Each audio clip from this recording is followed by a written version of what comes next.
All right, today we're jumping into something that's a huge leap beyond the chatbots and image generators we've all been playing with. This is AI's next frontier. Let's get right into it. So, we've seen AI get incredibly good at describing our world, right? It can summarize articles, dream up amazing images, you name it.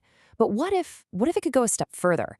What if, instead of just describing reality, an AI could actually simulate it? Build its own little digital sandbox to play out cause and effect. Well, guess what? That's not a what if anymore. It's really happening. And it's called a world model. And let me tell you, this is a fundamental shift in how AI learns, how it reasons, and how it's going to interact with everything. Okay, so first up, let's actually break down what we mean when we say an AI can simulate reality. What does it mean to build its own miniature universe inside a computer? A world model, at its core, is an AI that learns the rules of a place, the physics, how things are arranged in space, the consequences of taking an action. It's not just matching patterns anymore. It's literally building a digital mind that can run simulations of what might happen next. And this is where we get to a really crucial difference from the large language models, the LLMs, that we're all so familiar with. An LLM's job is to describe reality by cleverly arranging words it's seen before. A world model, on the other hand, simulates it. See, it's not just trained on text, it's trained on interaction, on video, on actions, and that lets it start to get a feel for physics, for space, for time. So while an LLM can answer what is, a world model is built to predict what if. Here's a really simple way to wrap your head around it. An LLM knows a coin flip has a 50-50 chance of landing on heads because it's read that fact a billion times online. A world model gets it by actually simulating the physics of the flip. The gravity, the spin, the whole shebang. It's the difference between memorizing the answer for a test and actually understanding the subject. Okay, so this shift from just describing to actually simulating, it's not just some cool academic idea, no way. It is unlocking capabilities that are already turning entire industries upside down. The real-world impact is absolutely massive. Let's just start with a number. 99%? Now what's that? Well, that's the kind of accuracy that world models are starting to bring to one of the toughest nuts to crack in automation: industrial robotics. So how is that even possible? It's pretty genius, actually. Instead of risking crazy expensive hardware out on the factory floor, companies are training their robots in a perfect digital twin of their factory first. In this simulation, a robot can try something and fail 1,000,000 times, and it costs nothing. It compresses years of real-world trial and error into just a few hours. The result?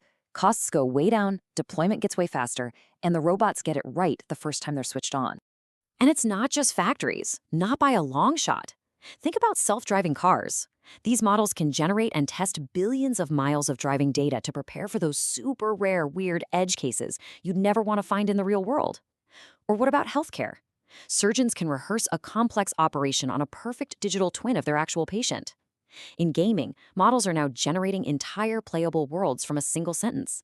And yeah, even Hollywood is getting in on this, collapsing production timelines from months down to just weeks.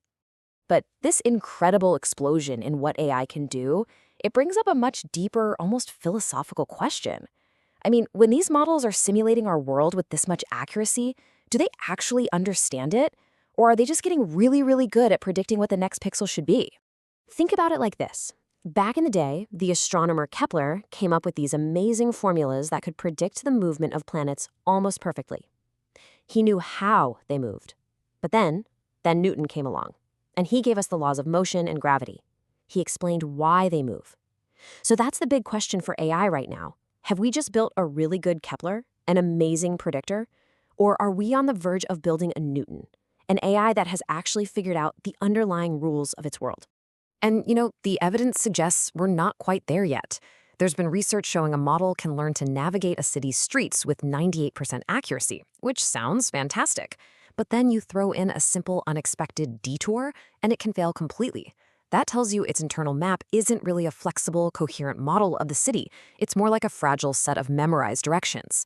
Near-perfect performance is not the same thing as real understanding. The crucial problem here is that actually verifying what's going on inside the model's mind is incredibly difficult. The researcher Chris Olah has this great quote. He calls it the dark matter of neural networks. It's this huge, unseen part of how it all works. We can see its effects on the outside, but we can't directly observe what's really going on inside. So, with all that said, where's this heading? Well, even with these huge, challenging questions, the pace of development is just staggering. What's coming next is seriously going to redefine our relationship with both the digital world and the physical one. Look, in just the next couple of years, you can expect the line between movies and games to just dissolve. We're talking about interactive AI-generated stories. We're going to see digital twins of entire cities helping manage traffic and emergencies in real time. Soon after that, these models will start to pull in sound and even touch for truly immersive virtual experiences. In the endgame here, these simulated worlds will become the main training ground for robots, the place where we give them all the skills they need to operate safely and effectively in our reality.